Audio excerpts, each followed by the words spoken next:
apologise to give us some prayers. Thank you for having me back. As you can probably tell from my voice, I'm not from these parts. But I love living in the Borough, and one of the things I love about the people here is that they're a straight-talking bunch of people, and I'm sure there will be some straight-talking in this chamber later this evening. Inspired by that, I want to offer a bit of wisdom from the book of James. James is renowned for being one of the straight-talking disciples. And from the first chapter in his book comes one of my favourite lines. He says, "Pure and genuine religion in the sight of God means caring for orphans and widows in their distress and refusing to let the world corrupt you." Now, there will be people in this room of all faiths and none, I am sure, but it's an encouragement to us to let our faith or our political beliefs or our values inspire us to help those in need and to help us journey well together. Let us pray. Loving God, we pray that you will help us and inspire us by our values and faith to care for those in need, to serve well the people of this borough. Give us wisdom in the decisions that must be made this evening. Amen. Amen.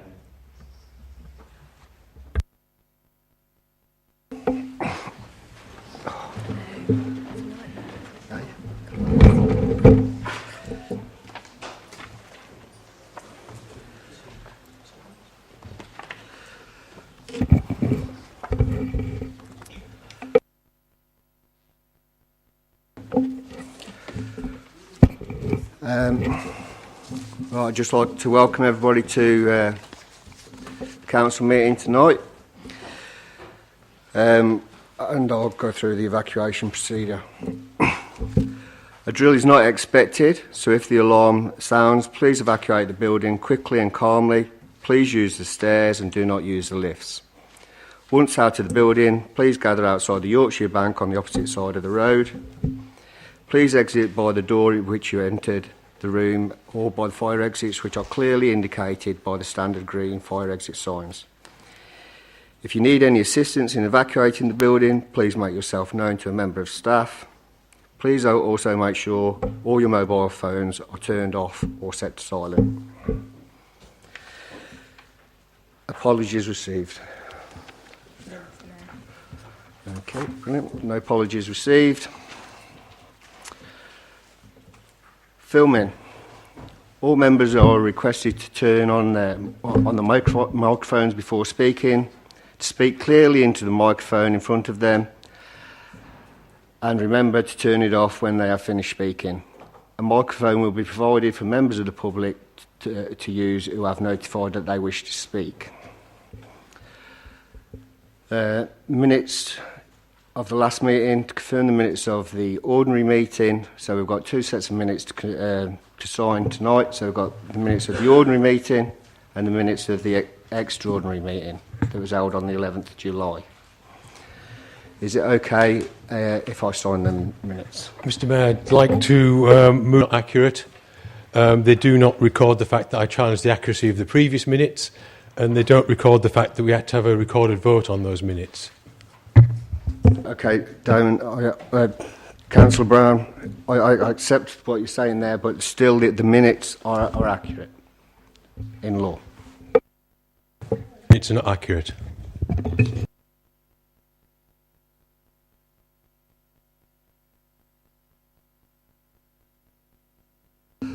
Okay, we've had a move. Mr. Mayor, I'd like to request a recorded vote on this, please.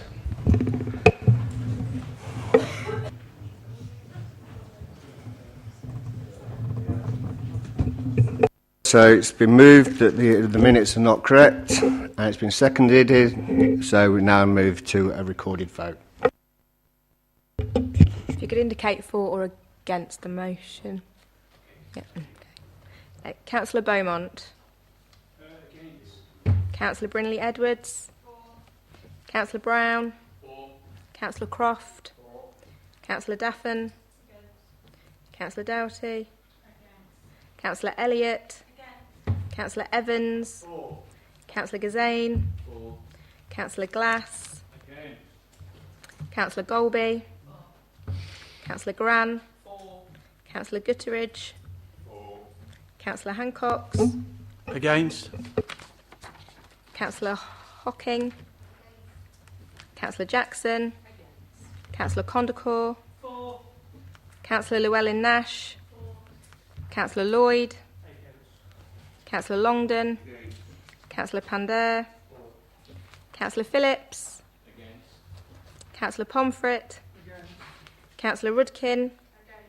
Councillor A. Sargent. Councillor J. Sargent. Councillor Shepherd. Councillor J. Shepherd. Councillor T. Shepherd. Councillor Smith. Councillor Tandy. Councillor Tromans. Councillor Walmsley. Councillor Watkins. Against. And Councillor Wilson. That's 17. I think that's 17, but bear with me. Yeah, that's 17. Casting. Okay then, so more casting vote against.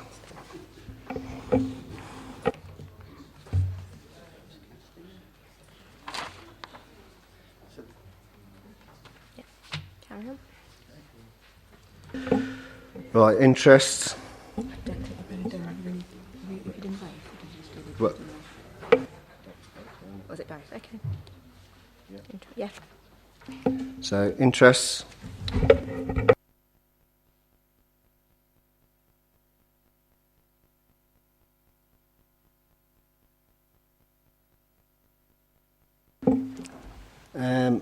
Okay, no interest. So, moving on to the announcements. I have one announcement that there is a quiz for the Mayor's Charity Appeal next Wednesday, 19th, at the Civic Hall. Teams of 4, £10 per team, and everybody's welcome. We also have 2 other announcements. Councillor Jackson, you've got an announcement. It's on record this council's appreciation of everyone's efforts in the OVO cycle race. I do so in a spirit that I think the whole council will appreciate. I'd like to thank all those staff involved in the event and indeed the many volunteers who added to what was a fabulous international event in the heart of our borough. Thank you, Mr Mayor. Thank you, Councillor Jackson. Councillor Longdon. This borough has been awarded a silver award from the Armed Forces Community Covenant for the work that it does in line with veterans. We haven't got the actual paper yet, but it should be coming next month or beginning of November. So that's quite an achievement. I'd like to place on record my thanks to Fahim Sheikh as well for doing that sort of work. Thank you. Thank you, Councillor Longdon. Okay, we'll now move on to public participation. Okay.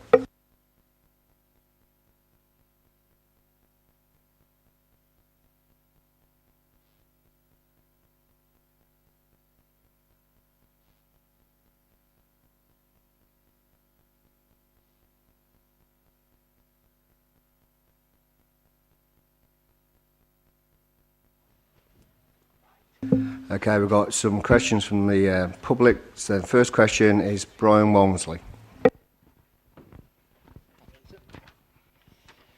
Good evening. I'd like to make a few comments relative to the Borough Plan, or should I call it the rise of fake news.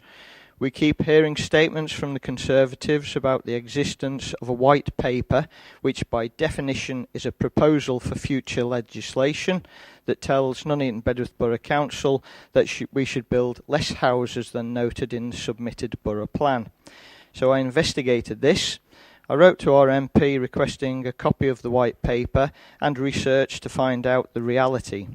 Our MP alleges that the government have revised down the figures for several areas, including Nuneaton Bedworth, on the basis that houses in our borough are affordable compared to other areas. However, and this is a crucial fact, our MP failed to mention that his government made this change in April 2018, after the local plan had been submitted to the inspector in June 2017. Funnily enough, our MP also failed to mention that his government insists on measuring any submitted local plan based on his government rules in place at the date of submission. Also, his government rules prevent our council from revising the borough plan whilst it is with the inspector. Only the government inspector can suggest changes, and guess what? So far, the government inspector has not suggested NBBC have planned for too many houses. It would currently appear that the government inspector will insist the council actually add more houses.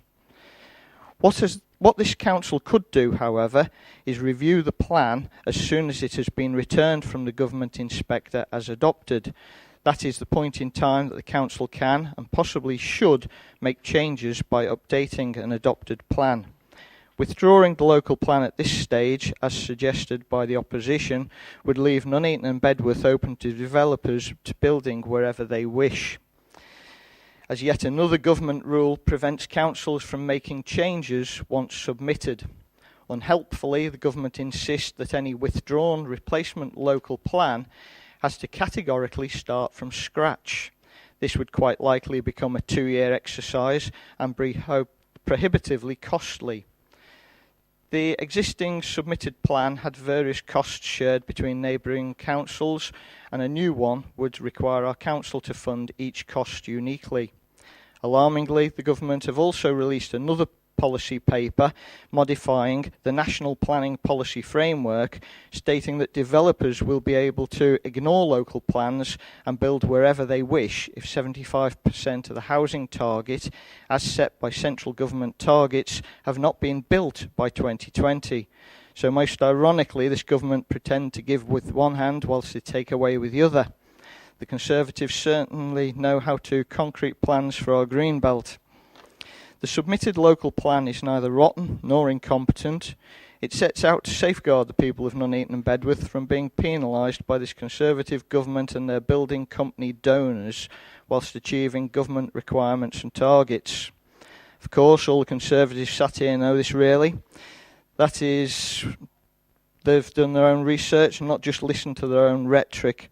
However, they'll never admit it. Why not? Because it does not suit their propaganda machine and technique of fake news.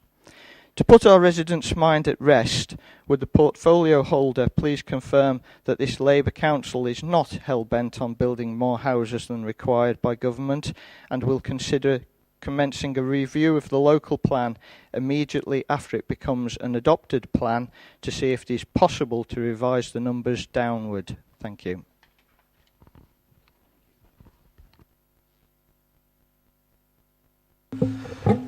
Thank you very much. Continue on the fact-finding. The government inspector at no point has said that we have too many houses at the present moment in time in our plan. He's never come back to us and said, you have too many houses, rethink. In July 2018, the government published the revised National Policy Framework, which sets out how town planning should be undertaken. In paragraph 60 of this, the government sets out our local planning authorities to calculate housing numbers. To determine the minimum number of houses needed, strategic policies should be informed by a local housing need assessment, conducted using the standard method in national planning guidance, unless exceptional circumstances justify an alternative approach, which also reflects current and future demographic trends and market signals. In addition to the local housing need figure, any needs that cannot be met, just like before, within neighbouring areas should also be taken into account in establishing the amount of housing to be planned for. The standard method for assessing need guidance will be included in the planning practice guidance, and the government website says at the moment, in the Housing White Paper, the government was clear that reforms set out, which included the introduction of a standard method for assessing housing need, should lead to more homes being built. In order to ensure that the outputs associated with the method are consistent with this, we will consider adjusting the method after the household projections are released in September 2018. We will consult on the specific details of any change at that time. As yet, the household projections going forward have not been released and no further information seems to be available on this. The standard method of assessing need would only be the starting point. As paragraph 65 says, strategic policy-making authorities should establish a housing requirement figure for their whole area, which shows the extent to which their identified housing need and any needs that cannot be met within neighbouring areas can be met over the planned period. Mr Mayor, that's exactly the same as what we've been facing already. No change there. This is also a section about working with neighbouring authorities, as we've had to do in the past. Paragraphs 25 to 27, strategic policy-making authorities should collaborate to identify the relevant strategic matters which they need to address their plans. They should also engage with their local communities and relevant bodies, including local enterprise partnerships, local nature partnerships, the marine management organisation, county councils, infrastructure providers, elected mayors and combined authorities. Effective and ongoing joint working between strategic policy-making authorities and relevant bodies is integral to the production of a positively prepared and justified strategy. Now, in particular, joint working should help to determine where additional infrastructure is necessary and whether development needs that cannot be met wholly within a particular plan area could be met elsewhere. Just the same as it is now. No change there. In order to demonstrate effective and ongoing working, strategic policy-making authorities should prepare and maintain one or more statements of common ground, hence Hawkesbury, documenting the cross-boundary matters being addressed and progress in cooperating to address these. These should be produced using the approach, again, set out in national planning guidance and be made publicly available throughout the plan-making process to provide transparency. As part of addressing the housing need of an area, the authority must also take into consideration the housing delivery test, as set out in paragraph 215, which says the housing delivery test will apply from the day following the publication of the housing delivery test results in November 2018. Delivery of housing which was substantially below the housing requirement means where the housing delivery test results in. As of November 2018, if our delivery is below 25% of housing required over the previous 3 years, again it will be measured in 2019 if we are below 45% of the housing required, and in November 2020 and in subsequent years indicate if the housing was below 75%. So if we don't hit our targets, it's a case of developers can come in and do what they want to make up the shortfall. Local planning authorities and county councils in two-tier areas are under a duty to cooperate with each other and with other prescribed bodies on strategic matters that cross administrative boundaries. And a lot of that, in this case, is obviously highway and infrastructure. We're not responsible for highways or infrastructure, the county council are, but we have to work with them. As can be seen, the housing delivery test results are not issued in 2018, so we'll find out what the figures are then. And also, in order for a local plan to be found sound, it has to be based on evidence, and this evidence needs to be based on the housing numbers to be delivered. The government, in issuing the revised National Policy Framework, make it clear in paragraph 214 that the policies in the previous framework, which is what we're working to, will apply for the purpose of examining plans, where those plans are submitted on or before the 24th of January 2019. Our plans went in June 2017. So we're working under the old policy framework. Where such plans are withdrawn or otherwise do not proceed to become part of the development plan, these policies are carried forward and will apply to any subsequent plan produced for the area concerned. Basically, Mr Mayor, this means that our plan was submitted in July 2017. It can be examined under the previous framework. The alternative to this would be that the Council would have to withdraw the plan, begin a new housing needs assessment, which, although for Nuneaton and Bedworth, also have to be undertaken For all the other authorities in the market area, e.g. Warwickshire Districts and Coventry, an agreement would have to be made to accommodate any shortfall within the housing market area, as before. Following this, a completely need evidence base would have to be prepared and consulted on, together with public consultation on any plan and allocations prepared on the basis of this evidence. Therefore, Mr Mayor, to withdraw this plan would mean the Council would be out an adopted local plan for a period of at least 2 years. During this time, the Council would run risk of planning by appeal and could also be subject to scrutiny from the Government, and there would be a real risk of the Government taking power to prepare a plan anyway. And if they did that, they've got all the evidence there. So I'm almost finished, Mr Mayor, I understand. But this is very important. We've had a lot of rhetoric, and we need to put some facts out there. Won't be a second, Mr Mayor. I beg your pardon. Sites would not come forward for development and the authority would lose both new jobs and business rates. Last paragraph. Policies in local plans and spatial development strategies should be reviewed to assess whether they need updating once every 5 years and should be updated as necessary.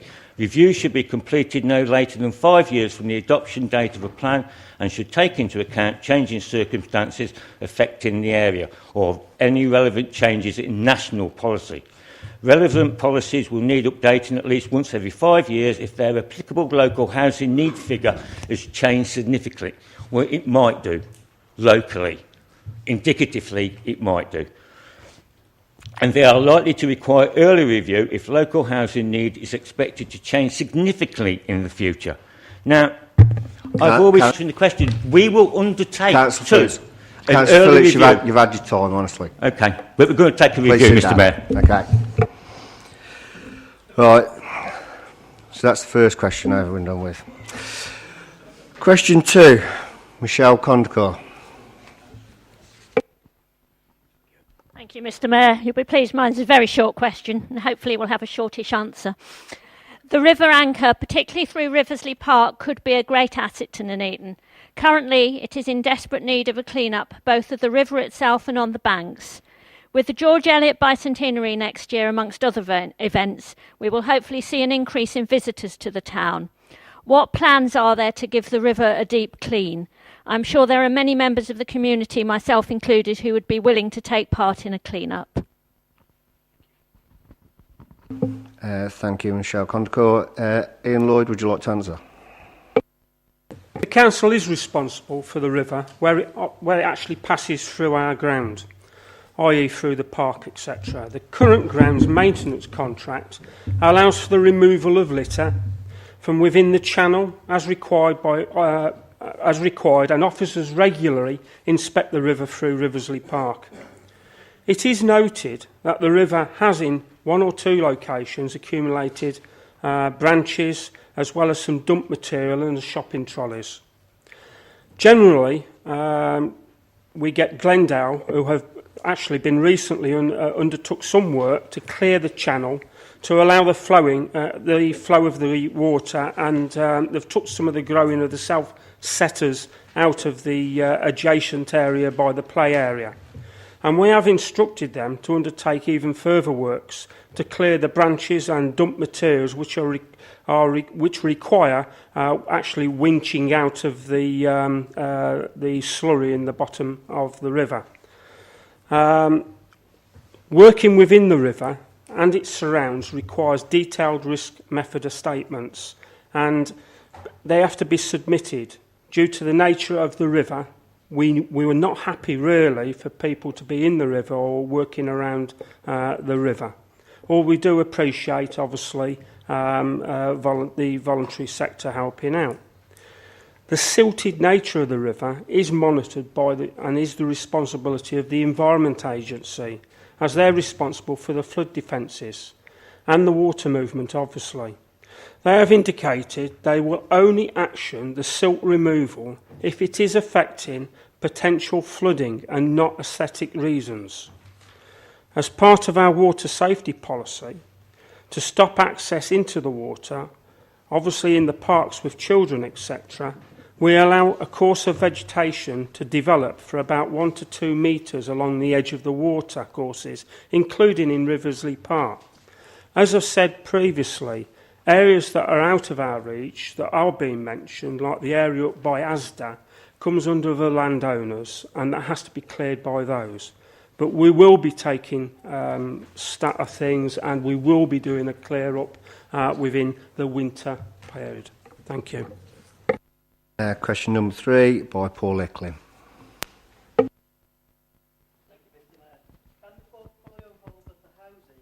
Paul, could just a minute, put the mics on its way.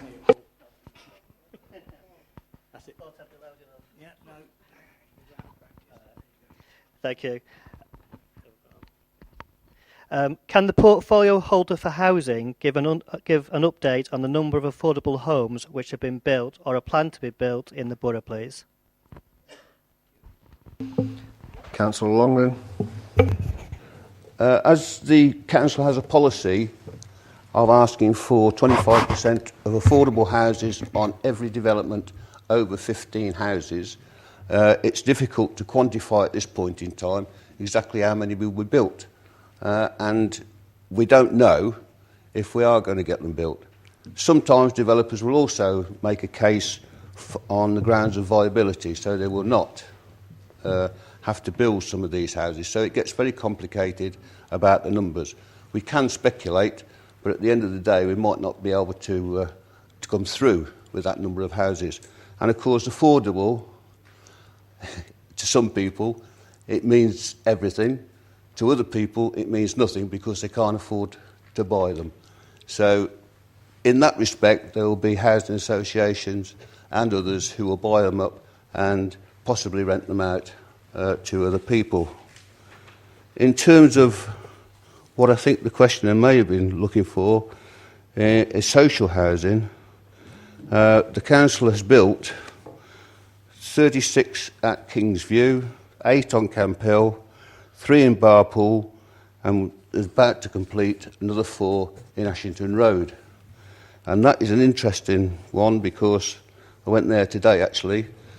Ashington Road, we are trailblazers in as much as we're building modular homes. And modular is a new name for prefabs, but they're nothing like the old prefabs that we had just after the war. They are in fact very, very decent homes. And those were actually put up in 10 weeks. Delays came because of the need for services and the services getting in there, so it's been dragging on a bit.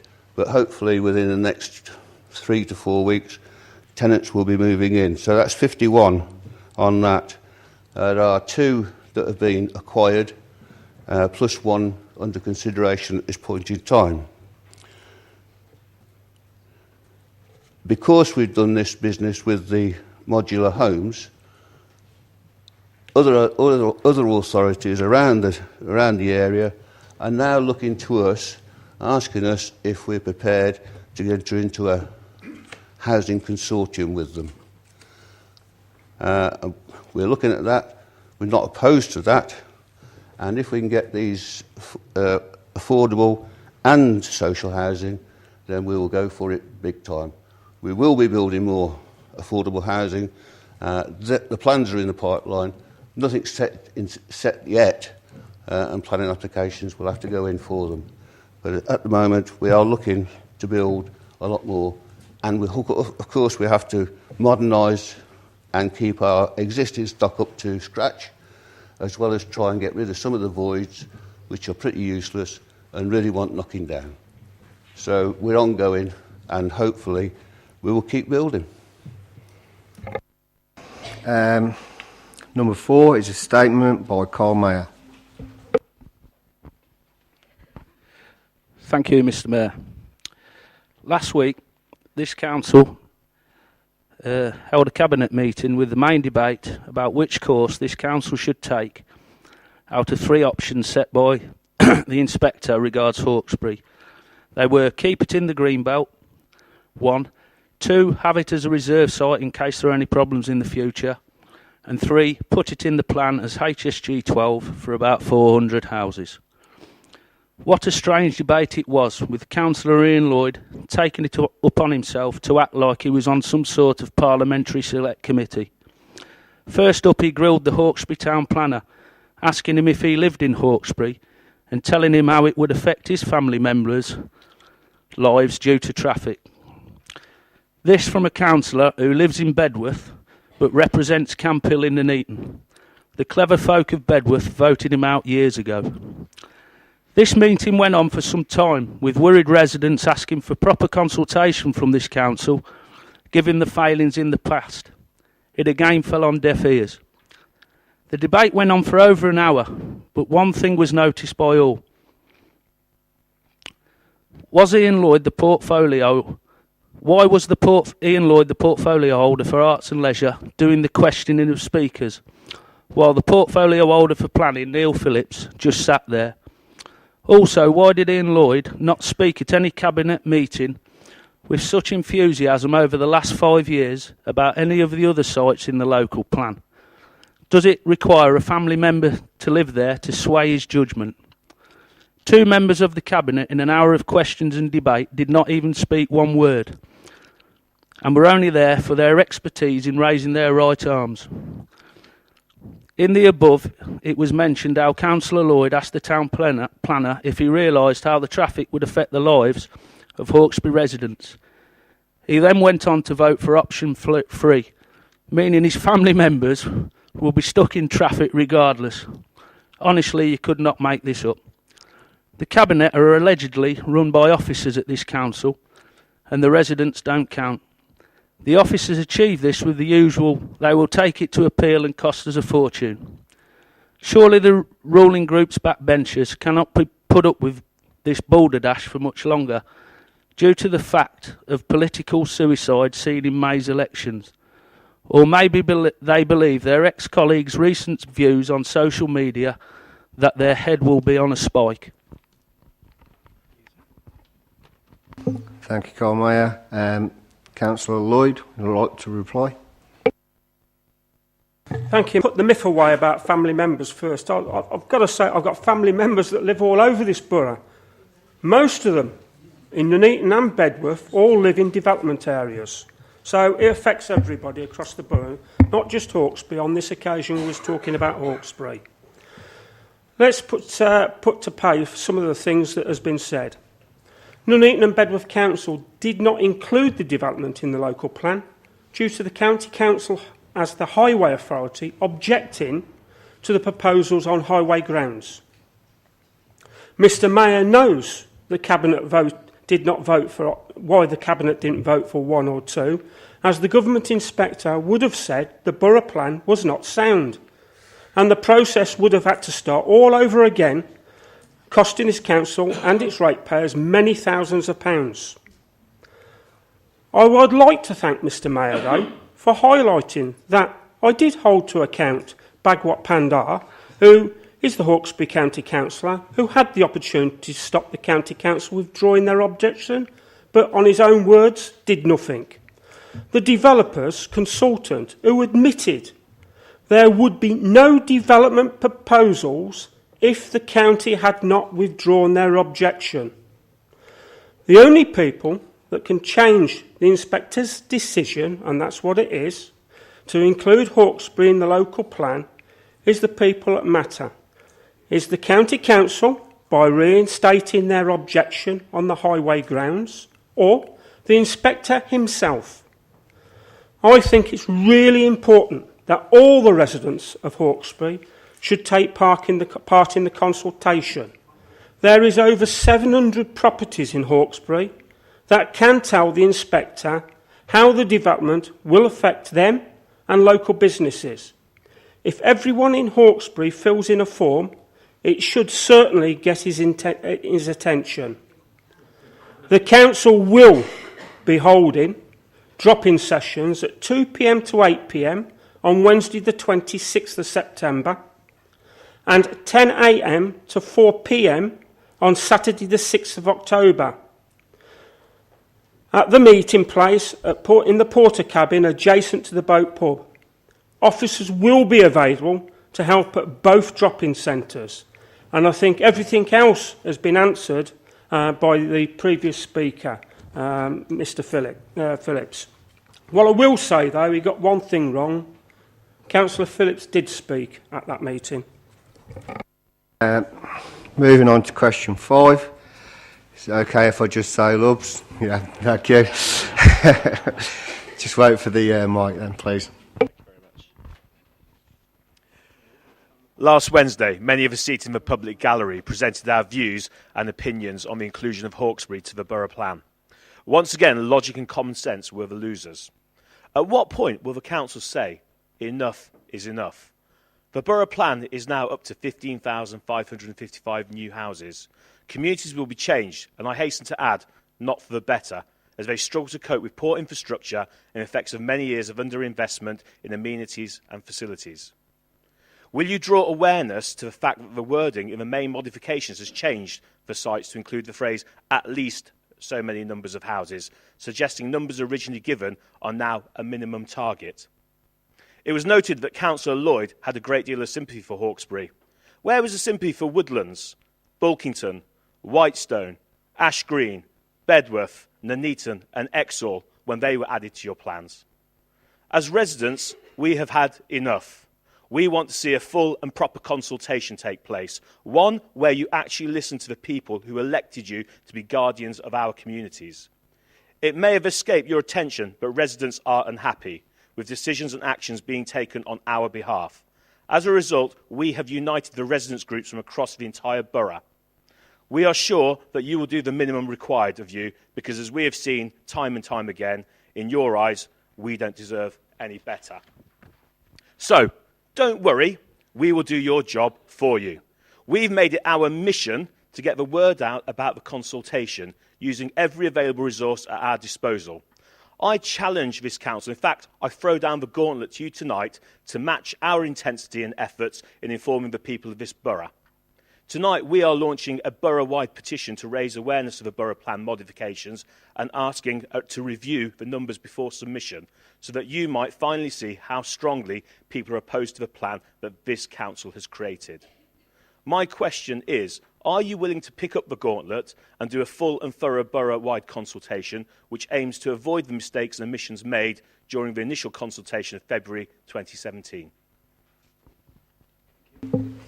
Thank you very much. Councillor Phillips. I said previous about national policy frameworks, jobs, the fact that the plan is already with the inspector. It is already submitted. So we're not going to take it back and then resubmit it. It is already resubmitted. And once the plan was submitted to the planning inspector in June 2017, it was then under examination of the inspector, Mr. David Spencer.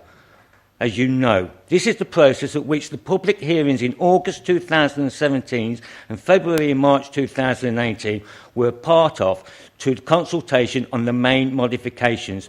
The main modifications relating to the at least within the housing allocations are a direct result, apparently, of discussion at the public hearings and following the direction by the planning inspector, without which the plan would not be found sound.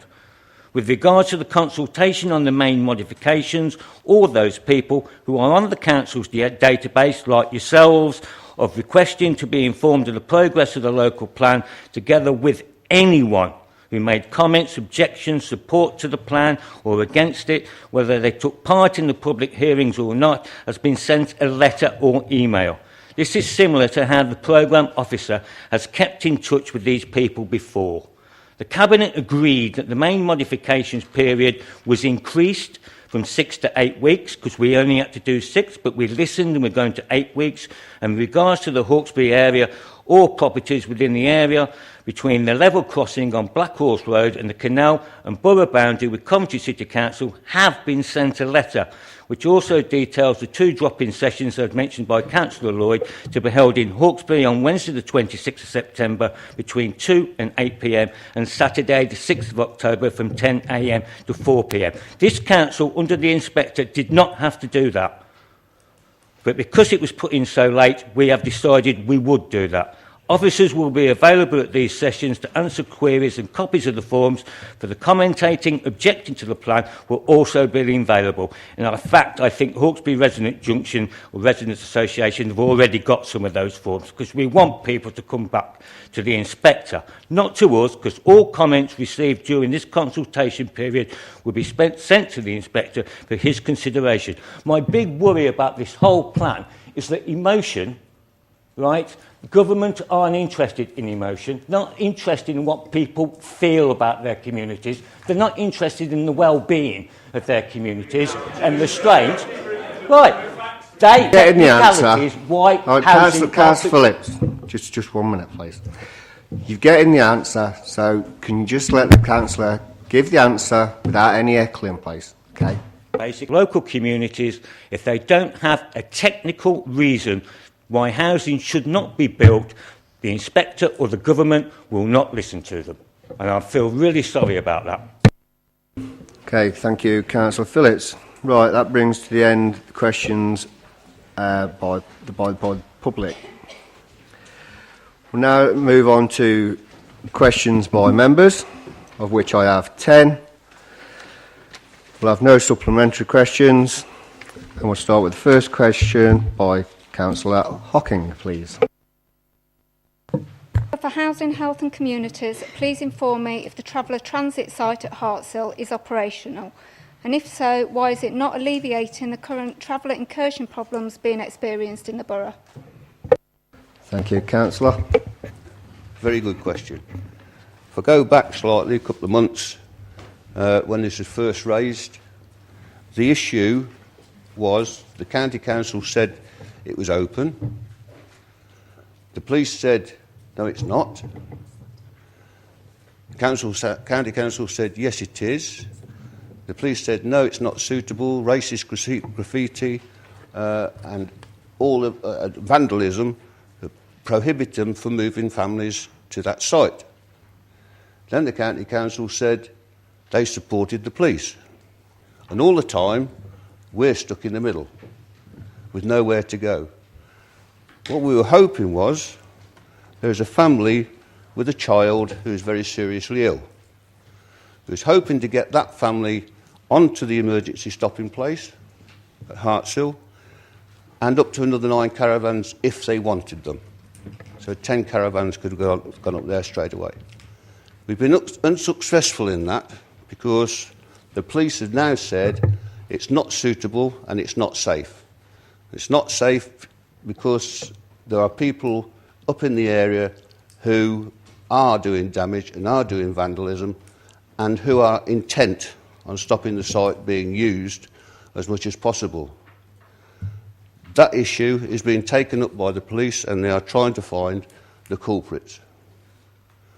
There is yet another problem with the site. The planning permission that was given makes the site only usable for 28 days, only one time. Now, nobody knows how long the child is going to be in hospital or how long it will be before she's actually fit to travel. So the County Council was worried about putting the family there or asking the police to move the family there and then in 28 days send the police back to remove them. So this has been going on. We had a meeting about it and it's still not been resolved, and yet I have a memo from the County Councillor portfolio holder, one David Riley, who advises me that the site is fully open and ready for use. The graffiti has been removed, but the concrete blocks in front of the gates have not, but he says they can be removed within about 2 hours if the police want to move people there. And he also went on to say that we really do need more sites like this across the county. One was applied for in Warwick and never got approval. So the one at Hartshill is the only one in the county. And technically, anybody can be moved there from any part of the county, be that Stratford, Warwick, Leamington, Rugby, or North Warwickshire, as well as ourselves. So it's not solely used for this. So it's the only one in the county. Don't have any more. We have nowhere to put people if they are disposed or displaced to go somewhere there. He also went on to say, it would be really useful to have a meet to discuss sites within the Nuneaton and Bedworth Borough where we might build a second ESP. Any member want to volunteer? No, I didn't think they would. So I'll have to ask him if he's actually put that offer to other boroughs within the county to see if they want to take one on. So at least we can have two, so if Hartshill becomes unavailable, they can be sent somewhere else. But I don't think it's realistic to actually say that it's going to be in this borough. You've just seen, there was nobody, everybody looked down when I said any volunteers. There wouldn't be, would there? So that's the situation. It is supposed to be open. There are specific rules with it, but it's down to the police to request the county council if they can use it, and it's down to the county council to give permission for the police to use it. We don't have any say in that whatsoever. We would like to have a say, but we don't. Thank you, Mr. Mayor. Thank you. Mr. Mayor.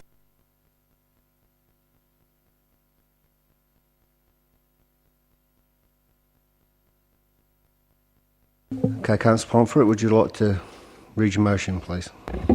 Council recognises the good practice employed by the Council in exercising appropriate measures in dealing with unauthorised traveller incursions and will continue to explore all legal avenues to address the situation, including an injunction. Second that. So, okay, thanks. I'd like to second that Councillor, motion and reserve my right to speak on it. Thank you.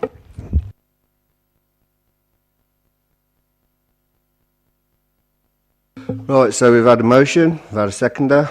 Yeah, do you want to speak? Yeah. Thorny issue on which we are drowned out with fake information, fake news, whatever you want to call it. But I do think the officers and others, Glendale perhaps, well definitely actually, they have the dirty bits of the job to do. They do deserve recognition because it is a thankless task dealing with incursions. And it's a very complex issue. Councillor Longdon has just been into some of the details, and they do have to rely on others, largely, for sorting out the situation. And it requires a lot of diplomacy, persuasion, and an immediate and speedy response. How you combine those things, it's very difficult to say. We get court dates in this borough very quickly. Of course, the travellers know if you put one in on, if you arrive on Friday, it will take that bit longer, so that's what they do, by and large. We get orders very quickly, and we serve them very quickly. A lot of effort goes into, hopefully, liaising persuasively with the police, but as we've seen, without much effect, it would seem. We know all the issues around gaining access and possibly criminal offences have been committed, and we know that the police don't turn up. That is very time-consuming for officers. And of course, the police have their own issues. They've been in the news this week. Cressida Dick's comment springs to mind immediately. Liaising with the county council. We tend to think, oh, it's just the people in private sector housing who deal with this, but obviously there's vast legal issues here, and all sorts of other people who are involved. I looked on the County Council website a day or two ago, and on there they say it takes 2 weeks to sort these things out, or on average. Well, just think of Verdon's Lane. I think it was at least 2 weeks there. But we often do it in days. In fact, we mostly do it in days. Well, our officers need every help we and they can get. And exploring an injunction Well, this has been going on for years, actually, but perhaps now is a time when efforts are being redoubled into looking into it. The situation is always changing. But behind all this, we need enforcement. That is where things fall down. And an injunction, well, okay. We write it down on a piece of paper, this area, that area, the other. It needs careful drafting, very time-consuming. All this is costing money, of course. And a badly drafted one could be got round. Okay, thank you. Okay, the debate's open, and Councillor Wilson, you've indicated. Council's attention to my declaration of interests in the register. What a mealy-mouthed motion this really is to the council.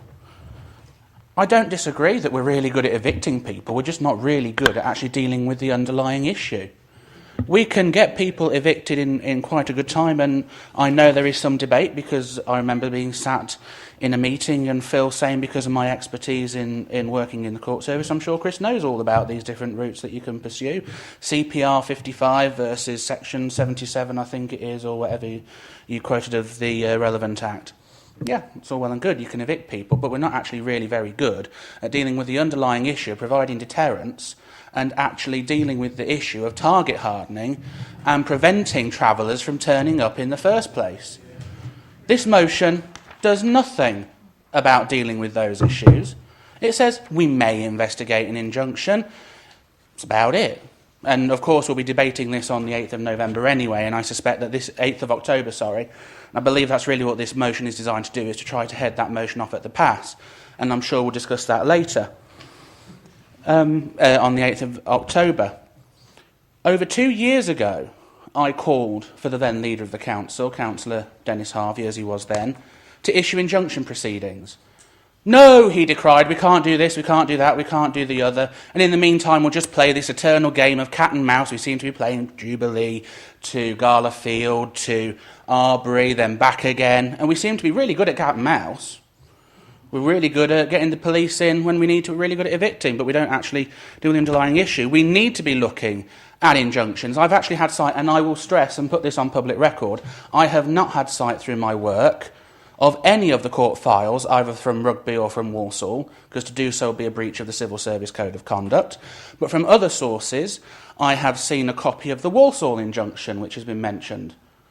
The claim form is one of the easiest claim forms, and I've seen a heck of a lot of claim forms that I've ever seen. There's no reason Phil couldn't write that claim form, or the draft injunction, the witness statement. There's no reason why we couldn't go for one site or the whole borough. Until we actually try these things, you are not acting in the interests of the residents. You are trying to deflect the issue to other people. You keep saying government needs to change the law, government needs to do that, needs to do the other. We have legal powers, but you refuse to use them and blame everyone else. Woe is me beside everyone else. It's time that this council got its act together and actually did what the residents want and have been saying for years. Start putting the motions in place to get a borough-wide injunction. If we fail, we fail, but at least we can say we've tried. Then look at the individual sites which are targeted the most often and injunct on them. We also have public space protection orders we can use. I believe Councillor Tromans at one point, when we passed the first public space protection order to replace, I believe it was something to do with alcohol licensing, and said to you at Cabinet, please use these powers to look at dealing with something with gypsy and travellers. Not one Cabinet member at the time said anything about dealing with that. You've kept your mouth shut, you've done nothing, and it's the residents who have suffered. I won't support this, Mr Mayor, because... Okay, can we have a bit of order in the chamber, please? Training was offered, and training was on last night for those that didn't attend. Move on to the next speaker, Councillor Tremens.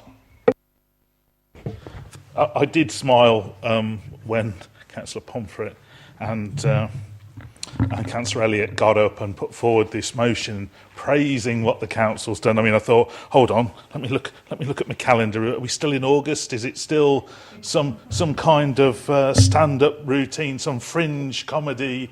Because I don't think anyone credibly believes that we should be patting ourselves on the back as a council, that the controlling group have done a good job on traveller incursions over the years. I would agree with quite a few things and some of the sentiments that Councillor Pomfret went on to make.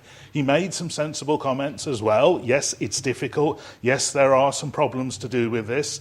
And he also admitted that they've been kicking around and talking about, but not doing anything on injunctions and other issues like that for years. And I agree. The controlling group have been wasting years on this. Fact is, in the 5 years I've been elected, very early on, we had a huge traveller encouragement in my area that we managed to get off in record time. So much so that the travellers put in a formal complaint to everyone that would listen because they'd got flyers printed up saying they were in the area for a couple of weeks. And, they're not going to be moved off within 3 or 4 days. Because of the way the council had dealt with travellers in the past, we were seen as a soft option because this council has refused time and time again to do the target hardening on a timely basis, to use things like public space protection orders, which we did call for again recently, but I called for 3-4 years ago, a whole bunch of stuff like injunctions. There is a range of measures that other local authorities seem very keen to use. They'll use every single string in their bow that they can. Here, I'm afraid it's all very reactive, and there's just been a complete lack of understanding, it seems, on the upset that traveller incursions cause to residents. And that's the most worrying thing of all. So, no, I'm not going to support you patting yourselves on the back because actually, although some officers do work hard and although there are problems with traveller incursions, we all accept that, I don't think the council should be praising itself. It needs to get on and fix these things, use every single tool at its disposal, and then it can start saying it's doing a good job. Councillor Condicle. Almost an hour before I was allowed to speak, so I'll keep it short. But I wanted to say, this seems to be getting far too political. After the election, I understand during elections people argue, but immediately after the election in May, we should have got all the parties together and worked out what injunctions we could do and actually not have photographs of the MP talking to some minister or whatever as a Facebook ad, but actually try and solve the problems. We clearly need injunctions to protect sites. Places like the Jubilee, places like our care homes have got young people jumping over the cars. The dogs are roaming on our public footpaths so children aren't safe to walk to school. We do need to urgently, and we should have got these in right at the beginning of the summer, injunctions to protect the public and to protect our sports centres and to protect our businesses. There's no reason why travellers should be causing a nuisance in the care home at Caldicott. There's no reason why they should be continuously in the Jubilee sports centres and disrupting the businesses. We need this and we need to make it less political. So I hope tomorrow people can start exchanging notes on what injunctions happened elsewhere and actually start with a simple injunctions that we know will get approved to protect the most vulnerable places. I hope we do a lot more work on target hardening. A lot of the stuff some councils are doing with earth bunds and ditching and things is far more effective, but we need to actually exchange notes with other councils and see what works. But I do hope we work better together and this doesn't go on for another year of two parties each blaming the other. I remember a year and a half ago there was going to be a Travellers' Summit. The Police and Crime Commissioner organised a Travellers' Summit. I wasn't allowed to go to that because I wasn't the right sort of stakeholder. The council here held a travellers' meeting. We had two different travellers' meetings. This shows the dysfunctionality of the system. And I do hope we work together to actually get some proper injunctions and get some proper policing of the issues that most affect people, particularly the stray dogs, the impact on businesses with the travellers putting off all their customers, the trouble at the Phoenix Centre where various events can happen. Yeah, we need to protect these venues so that business goes on and it's less attractive for travellers to come here. And it was mentioned about leaflets earlier. I remember when we had lots of scam leaflets going round when the travellers on Buttermere Park. We do need to educate the public that actually they need not to do all these cash-in-hand jobs when someone puts a flyer through saying patio cleaning or jet washing, whatever. because to actually withdraw their income actually makes us a less attractive place for people to come. Thank you, Mr. Mayor. Councillor Lloyd. Thank you, Mr. Mayor. The comments from Councillor Christopher Wilson. Well, I'm just looking at this at the moment, this motion that's been put forward. Well, if you vote against it, you're voting against going for an injunction. It's as simple as that, because that's what we're saying there. Second, Mayor, is... Right, hold on, just 1 minute. Point of explanation. I'm hoping that everybody's read up on points of explanation after the last time. Is this a point of explanation? Because I will take it, but I will take it after Councillor Lloyd has finished, which is what it says in the Constitution. Councillor Lloyd can carry on, please. Thank you, Mr. Mayor. As a council, we've spent over the last 5 years in excess of £80,000 targeting sites to deter the unauthorised access using a combination of deterrents. This includes ditch, bunds, wooden knee rails, metal rails, height restriction barriers, fencing, metal bollards and gates. Unfortunately, we need access as well to these sites for maintenance purpose, and therefore we have gates with padlocks, expensive padlocks. They are being cut by the travellers. In the last year, we've had gates, fencing, height restrictions, barriers removed or locks cut, ditches filled in to create access points and bunds flattened. The repair bill has been around about £5,000. During the last year, we've had also been utilising concrete blocks to further protect the access points at a cost of £5,500. But there is a need for these to access these sites ourselves for maintenance purposes, as I said. There are many thousands of metres of sites frontage that do not have protection and will cost an awful lot of money to install. Officers are currently looking at all potential sites and all options in relation to deterring and restricting access to those sites. There have been numerous incursions and are working up a priority list for that. So, in a nutshell, Chair, we are doing it.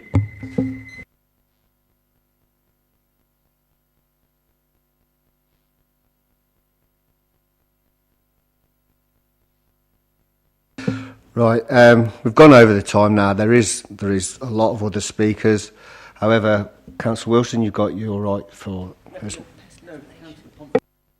personal explanation. This. Councillor Lloyd just said I was against injunctions. If you listen to my whole 3-minute speech, I was quite clearly in favour of them, just not saying we may do it, we might do it. I'm saying we must do it. Councillor Pomfret, right to reply. Thank you, Mr. I'm sorry that people took it up as just singing the praises of...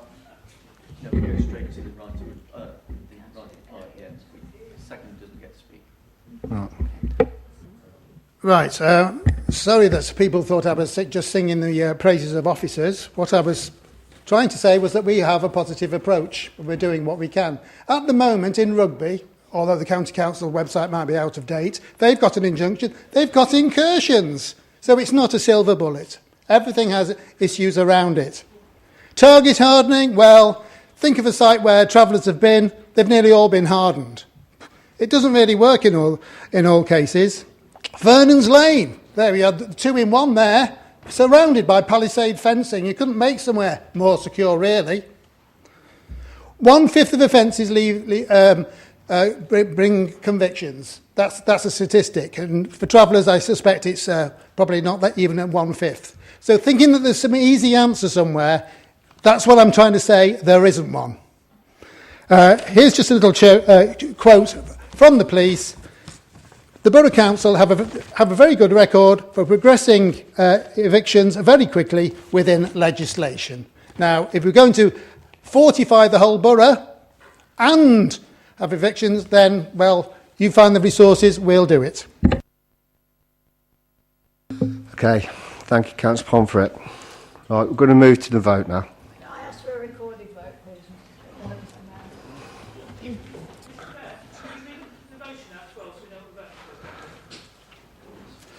Councillor Pomfret, can you read the motion out again, please?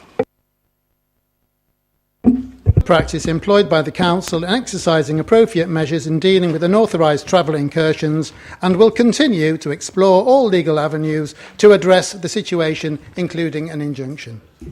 Conco. Okay. Right, moving to recorded vote. Okay, if you could indicate for or against the motion. Councillor Beaumont. For. Councillor Brindley Edwards. Against. Councillor Brown. Against.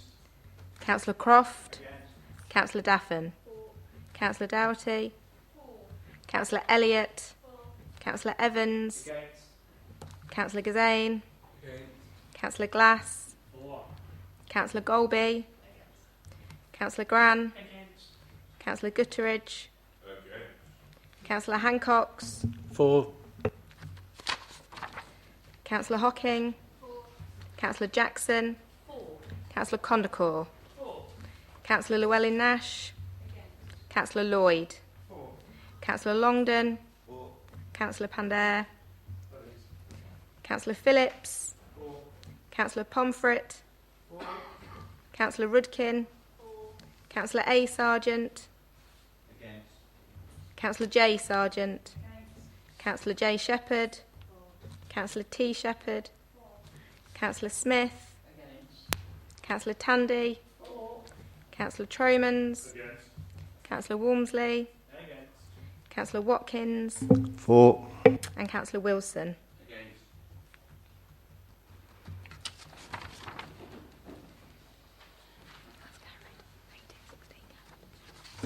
Okay, it's 18-16, so that's carried. Right, move on to the next question. Councillor Pomfret.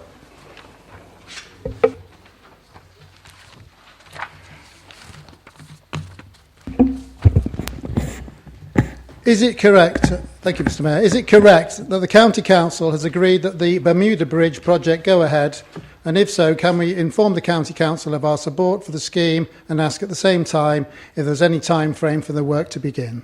Thank you. Thank you, Mr Mayor. Warwickshire County Council's full council gave the green light to the Bermuda Connectivity Project at its meeting on the 26th of July 2018. Subject to a planning permission being secured for the project at the meeting of Planning Committee on the 9th of October 2018 in March 2019 and being completed by March 2020.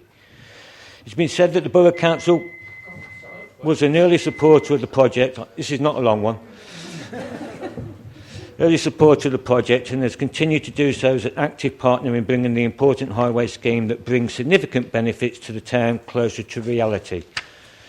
So basically, to quote one or two people from the county, it was widely accepted by county and borough Tory councillors here and Labour councillors at county, other than the ward councillor and Councillor Condacor, you know, but Councillor Jeff Clark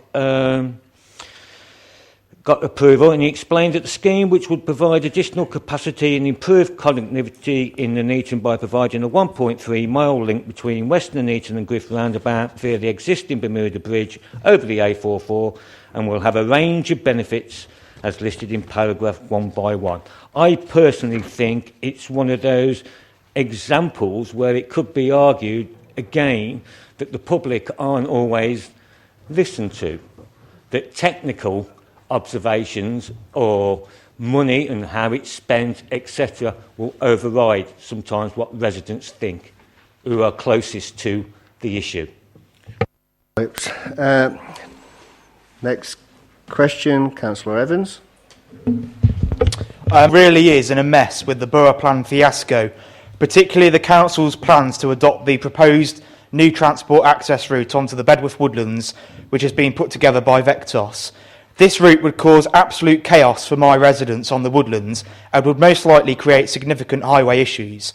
The council has gone against its own evidence base. The Ecos Heritage Assessment clearly stated that the ridge and furrow should be retained, and the government inspector emphasised this in his findings. In addition to this, questions were raised at the recent hearings in front of the government inspector regarding the costing, with Arbury Estate stating they would not contribute anything towards this project. The Labour group have made themselves look absolutely desperate by going ahead with all this. We all know that the woodlands floods every year. We know that this transport access route would cause absolute mayhem.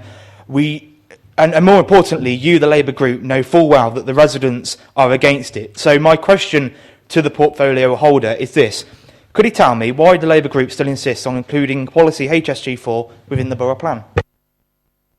Thank you, Councillor Evans. Councillor Phillips. Yeah, in June 2015, in submission to the examiner.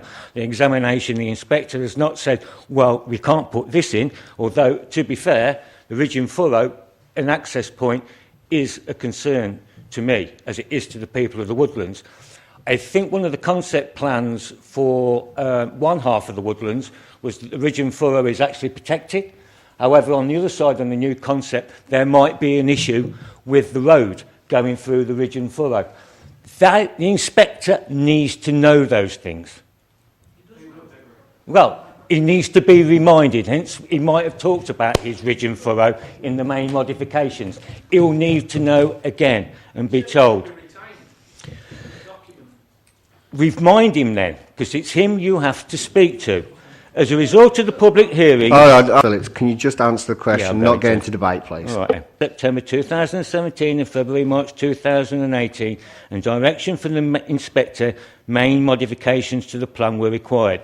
All the main modifications are subject to a period of public consultation lasting 8 weeks. The inspector at this time has not suggested any of the allocations should be withdrawn from the plan, and the public should make their views known on the modification during this period of public consultation. All the responses to the main modifications received during this period are sent directly to the planning inspector for his consideration. Whinging. The inspector then considers them before submitting a report on the plan for the council for their consideration. Thank you, Mr. I'd like to move a motion on this in accordance with the Constitution. Okay, the motion is as follows. In light of the recent modifications to policy HSG4 Woodlands to create a new transport access route from Newtown Road onto the site, the Council expresses significant concerns. The Council has gone against its own evidence base, ECUS Heritage Assessment, which stated that the ridge and furrow must be preserved.